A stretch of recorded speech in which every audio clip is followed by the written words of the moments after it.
ನಿಮ್ಮ ಮಕ್ಕಳು ಅಯೋಗ್ಯ ಜಾಗದೊಳಗೆ ಕುಂತ್ರಂದ್ರೆ ಆಗಬಾರ್ದಾಗಿ ಹೋಗ್ತಾರ. ಇದು ನಿಮ್ಮ ತಲೆಯಾಗಿರ್ಲಿ. ಆಗಬಾರ್ದಾಗಿ ಹೋಗಿಬಿಡ್ತಾರ. ಚಲೋ ಜಾಗದೊಳಗೆ ಕುಂದ್ರಸ್ರಿ ಮಕ್ಕಳನ್ನ.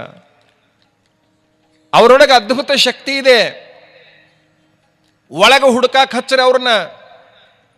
ಒಳಗೆ ಹುಡುಕಾಟ ಪ್ರಾರಂಭ ಆತು ನಿಮ್ಮ ಮಕ್ಕಳಿಗೆ ಅಂತಂದ್ರೆ ಬೇಕಾದ್ದಾಗ್ತೈತಿ. ನೀವೇನ್ ಮಾಡ್ತಾ ಇದ್ದೀರಿ? ಗಂಡು ಹುಡುಗರನ್ನ ಫ್ರೀ ಬಿಡ್ತಾ ಇದ್ದೀರಿ, ಹೆಣ್ಣು ಹುಡುಗರನ್ನ ಬಿಗಿ ಇಡ್ತಾ ಇದ್ದೀರಿ.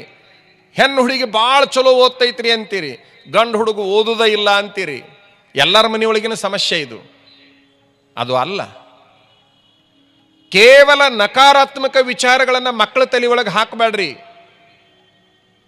ನೀನು ಏನಾದರೂ ಆಗಬಲ್ಲಿ, ನೀನು ಮಹಾರಾಜನಾಗಬಲ್ಲಿ, ದೇಶವನ್ನ ಆಳಬಲ್ಲಿ, ನೀ ಶ್ರೀಮಂತನಾಗಬಲ್ಲಿ, ಚಲೋ ವಿಚಾರಗಳನ್ನು ಹಾಕ್ರಿ. ಅವ ಎಲ್ಲಿ ತಿರುಗಾಡಿದ್ರು ಹೊಳೆ ನೋಡಂಗಿಲ್ಲ ನೀವು. ಯಾಕೆ? ಮಗ ಅಲ್ಲವ, ಇರ್ಲಿ ಬಿಡು, ಗಂಡು ಹುಡುಗದು ಅಂತೀರಿ. ತಪ್ಪು. ಅದನ್ನು ಕ್ರಮವಾಗಿ ಬೆಳೆಸುವಂತಹ ಪ್ರಯತ್ನ ಮಾಡ್ರಿ. ಅದು ಯಾರ ಗೆಳತನ ಮಾಡಾಕತ್ತೈತಿ ವಿಚಾರ ಮಾಡ್ರಿ. ಎಲ್ಲಿ ಹೊಂಟೈತಿ ವಿಚಾರ ಮಾಡ್ರಿ. ಏನು ಕೆಲಸ ಮಾಡಾಕತ್ತೈತಿ ವಿಚಾರ ಮಾಡ್ರಿ. ಅದನ್ನು ಮಾಡಲಿಲ್ಲ ಅಂತಂದ್ರೆ ಅದರ ಬದುಕಿಗೆ ನೀವೇ ಕಂಟಕರಾಗಿ ಹೋಗಿಬಿಡ್ತೀರಿ. ನೀವೇ ಆ ಮಕ್ಕಳ ಜೀವನವನ್ನು ಹಾಳು ಮಾಡ್ತೀರಿ. ಯಾವ ಕಾಲಕ್ಕೂ ಹಂಗಾಗಬಾರ್ದು. ಏನು ಮಾಡ್ತಾ ಇದ್ದಾವ ಪ್ರತಿ ಕ್ಷಣದೊಳಗೆ ಸ್ವಲ್ಪ ದಿವಸ ರೀ, ನಾ ಹೇಳಾಕತ್ತಿದ್ದು ಲೈಫ್ ಲಾಂಗ್ ಅಲ್ಲ, ಕೊನೆ ತನಕನೂ ಕೂಡ ಅಲ್ಲ. ಸರಿಯಾದ ದಾರಿ ಒಳಗೆ ಮಕ್ಕಳನ್ನ ಹಿಂಗೆ ಕಳಿಸಿಬಿಟ್ರಿ ಅಂದ್ರೆ ಸಾಕು. ಹೇಳ್ರಿ ಯಾವಾಗರೂ ಒಮ್ಮೆ ಅವಕ್ಕೆ ಉದ್ಯೋಗಂ ಪುರುಷ ಲಕ್ಷಣಂ ಅಂತ ಹೇಳ್ರಿ. ಪುರುಷನ ಲಕ್ಷಣ ಯಾವುದು, ಗಂಡಸಿನ ಲಕ್ಷಣ ಯಾವುದು ಅಂದ್ರೆ ಏನಾದರೂ ಒಂದು ಕೆಲಸ ಮಾಡೋದು ಅಂತ ತಿಳಿಸ್ಕೊಡ್ರಿ. ತಿನ್ಬೇಕಾದ್ರೆ ನೀ ದುಡ್ದಿದ್ದು ತಿನ್ಬೇಕಪ್ಪ ಅಂತ ಹೇಳ್ರಿ. ಊಟ ಮಾಡೋರೊಳಗೆ 3 ಪ್ರಕಾರ ಊಟ ಮಾಡ್ತಾರಂತಾರೆ ಜನ. 3 ಪ್ರಕಾರ: ಬಿಸಿ ಬಿಸಿದು ಉಣ್ಣವರು, ಆರಿದ್ದು ಉಣ್ಣವರು, ಹಳಸಿದ್ದು ಉಣ್ಣವರು ಅಂತ 3 ಪ್ರಕಾರ. ಕೆಲವು ಮಂದಿಗೆ ಆರಿದ್ದಾಗಿ ಬರೋದಲ್ರಿ, ಸುಡ್ತಿರ್ಬೇಕಲ್ಲ, ರೊಟ್ಟಿ ಸುಡ್ತಿರ್ಬೇಕು, ಅನ್ನ ಸುಡ್ತಿರ್ಬೇಕು, ಸಾರು ಸುಡ್ತಿರ್ಬೇಕು, ಎಲ್ಲ ಸುಡೋದು ಅನ್ನೋದ್ರೊಳಗೆ ಭಾಳ ಖುಷಿ ಅವರಿಗೆ, ಬಿಸೇದು ಉಣ್ಣವರು. ಇನ್ನು ಕೆಲವು ಜನರಿಗೆ ಸುಡ್ತಿದ್ರೆ ಆಗಿ ಬರೋದಿಲ್ಲ, ಅದು ಆರ್ಬೇಕದು. ಹಂಚಿನಾಗಿಂದ ರೊಟ್ಟಿನ ತಾಟ್ನ್ಯಾಗ ಹಾಕೋರು ಒಂದು ವರ್ಗ, ಆ ಹಂಚಿನಾಗಿಂದ ಸೀದಾ ತಾಟಿಗೆ ಬರ್ಬೇಕದು, ಅಷ್ಟು ಬಿಸೇದು ಉಣ್ಣವರು. ಕೆರಸಿ ಐತಲ್ಲ, ರೊಟ್ಟಿ ಕೆರಸಿ, ಏನಂತೀರ ಅದಕ್ಕೆ? ಕೆರಸಿನ ಅಂತೀರ? ಹಾ, ರೊಟ್ಟಿ ಮಾಡೋರಿದ್ರೆ ಕೆರಸಿ ಇರ್ತಿದ್ವಾ? ಈಗ ಎಲ್ಲಿದಾರ? ಶಿವಾಯ ನಮ. ಮಾಡಿ ಹಾಕ್ತಾರಲ್ಲ, ಅದಕ್ಕೆ ಕೆರಸಿ ಅಂತಾರ. ಬಿದರಿಂದ ಇರ್ತಿತ್ತದು. ಈ ಪ್ರವಚನ ಮಾಡೋರು ಕಷ್ಟ ಮುಂದೆ ದೇವರ ಬಲ್ಲ. ಯಾಕಂದ್ರೆ ಅಷ್ಟು ಬಿಡಿಸಿ ಬಿಡಿಸಿ ಹೇಳ್ಕೊಂತ ಹೋಗ್ಬೇಕು ಈಗ. ಯಾಕಂದ್ರೆ ಅವು ಏನು ಕೆರಸಿ ಅಂದ್ರೆ ಏನೇ ಕೆರಸಿ ಅಂದ್ರಲ್ಲ ಅನ್ನೋ ಕಾಲ ಬರ್ತೈತಿ. ಅದರಾಗ ಹಾಕು, ನಾ ಬೇಕಂದಾಗ ತಿಂತೀನಿ ಅನ್ನೋರು. ಇನ್ನು ಕೆಲವು ಜನ ಹಳಸಿದ್ದು ತಿನ್ನೋರದ. ಯಾರು ಸ್ವತಃ ದುಡಿದುಕೊಂಡು ಬಂದು ತಿಂತಾರಲ್ಲ, ಅವರು ಬಿಸಿ ಬಿಸಿದ ತಿಂದಂಗ. ಅವರೇ ದುಡ್ದಿದ್ದನ್ನ ಅವ್ರು ತಿಂದ್ರೆ ಮಾತ್ರ ಬಿಸಿದ ತಿಂದಂಗ. ಅವ್ರ ಅವ್ವ ಅಪ್ಪ ದುಡ್ದಿದ್ದನ್ನು ತಿಂತಾರಂದ್ರೆ ಆರಿದ್ದು ತಿಂದಂಗ. ತಂದೆ ತಾಯಿ ಮಾಡಿಟ್ಟಿದ್ದನ್ನು ತಿನ್ಕೋಂತ ಕುಂತಾರಪ್ಪ ಅಂದ್ರೆ ಆರೈತೆ ಅಂತದು. ಯಾಕಂದ್ರೆ ಭಾಳ ದಿವಸದ ಹಿಂದಿಂದದು. ನೀ ಸ್ವಂತ ದುಡ್ದು ಉಣ್ಣಾಕತ್ತಿ ಅಂದ್ರೆ ಬಿಸೇದ ತಿಂದಂಗ. ನಿಮ್ಮ ಅವ್ವ ಅಪ್ಪ ಮಾಡಿಟ್ಟಿದ್ದನ್ನು ತಿನ್ಕೋಂತ ಹೊಂಟಿ ಅಂತಂದ್ರೆ ಆರಿದ್ದು ತಿಂದಂಗ. ಮಾಡಿಕೊಂಡು ಹೆಂಡ್ತೀನಿ ಯಾರ್ದರ ಮನೆಗೆ ದುಡಿಯಾಕ ಕಳಿಸಿ ಆಕಿ ತಂದು ಹಾಕಿದ ಮೇಲೆ ತಿಂತಿ ಅಂದ್ರೆ ಹಳಿಸಿದ್ದು ತಿಂದಂಗ. 3 ಯಾವ ದಾರಿ ಸಿಗುಂತಿ ನಿನಗ ಬಿಟ್ಟಿದ್ದು. ಬಿಸೇದ ತಿನ್ನು ಗಂಡು ಸಕ್ಕಿಯೋ, ತಂದೆ ತಾಯಿ ಮಾಡಿಟ್ಟಿದ್ದನ್ನು ತಿನ್ನು ಹೇಡಿ ಆಗ್ತೀಯೋ, ಈಕಿನ ದುಡಿಯಾಕ ಕಳಿಸಿ ಆಕಿ ತಂದು ಹಾಕಿದ್ದನ್ನು ತಿಂದು ಹಂದಿ ಹಾಕಿಯೋ, ನಿನಗ ಬಿಟ್ಟಿದ್ದ. ಹಂದಿ ಅಲ್ರಿ ಹಳಿಸಿದ್ದು ತಿನ್ನವು. ಮಂದಿ ಕೊಂದುದ ತಿಂದು ಬದುಕಲೊಪ್ಪದು ಹುಲಿಯು, ತಿಂದುಳಿದ ಎಂಜಲವ ತಿನ್ನುವುದು ಹಂದಿ. ಬದುಕಿದರೆ ಬದುಕೊಂದು ದಿನ ಹೆಬ್ಬುಲಿಯಂತೆ, ಹಂದಿಯಾಗಿರಬೇಡ ಮರುಳು ಸಿದ್ಧ. ಸಿದ್ದಯ್ಯ ಪುರಾಣಿಕರು ವಚನ ಇದು. ಈ ಹಂದಿರ್ತಾವಲ್ರಿ ಊರಾಗ, ಒಂದರ ಸ್ವರ್ಗಿದ್ ನೋಡಿರಿ ನೀವು? ನಾನು ನೋಡಿಲ್ಲ, ಅದಕ್ಕಂತೀನಿ. ಸ್ವರ್ಗಿದ ಹಂದಿ ನೋಡೇ ಇಲ್ಲ ನೀವು. ಎಲ್ಲ ಒಳ್ಳೆ ತಯಾರಿರ್ತಾವ ಹಂದಿ. ದುಡಿಲಾರ ದರಿದ್ರ ನೋಡ್ರಿ ನೀವು? ಅವರು ಒಳ್ಳೆ ತಯಾರಿ ಒಳಗೆ ಇರ್ತಾರೆ. ದುಂಡು ದುಂಡು ದುಡಿದ್ರಲ್ಲ, ಅದು ಎಲ್ಲಾರ ಕರಗಬೇಕು.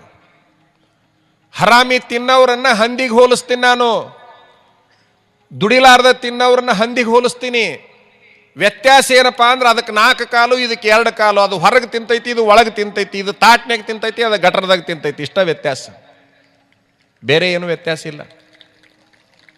ಏನು ವ್ಯತ್ಯಾಸ? ಅದು ಕರ್ರಗೈತಿ, ಇದು ಒಂದಿಟ್ಟು ಬೆಳಗೈತಿ. ಅದು ಹೊರಗೆ ಮಲಗತೈತಿ, ಇದು ಇಷ್ಟ ಅಲ್ಲ. ಹಂಗಾಗಬಾರ್ದು ಬದುಕು. ಒಂದು ಸ್ವಲ್ಪ ವಿಚಾರ ಮಾಡಬೇಕು. ನೀವು ಅನ್ಬೋದು, ಎಷ್ಟು ದುಡಿಮೆ ಬಗ್ಗೆ ಹೇಳ್ತಿರಲ್ರಿ ಅಜ್ಜಾರ, ನೀವು ದುಡಿತೀರಿ ಅನ್ಬೋದು. ನನ್ನ 1ನೇ ತರಗತಿಯಿಂದ ಇಲ್ಲಿವರೆಗೆ ದುಡ್ದ ಊಟ ಮಾಡ್ತೀನಿ, ಹೊರತಾಗಿ ಹರಾಮಿ ತಿನ್ನು ಸ್ವಾಮಿ ಅಲ್ಲ ನಾನು ಮಠಕ್ಕಾದ ಮೇಲೆ ಭಿಕ್ಷಾ ಬೇಡಿ ಮಠ ಕಟ್ಟಿದವನಲ್ಲ, ದುಡ್ದು ಮಠ ಕಟ್ಟಿದವ ನಾನು. ಹೊಲದಾಗ ಸಾಕಷ್ಟು ಕೆಲಸ ಮಾಡಿದ್ದೀನಿ, ಎಲ್ಲ ಸಾಕಷ್ಟು ಉದ್ಯೋಗಗಳನ್ನು ಈಗೂ ಮಾಡ್ತೀನಿ ನಾನು.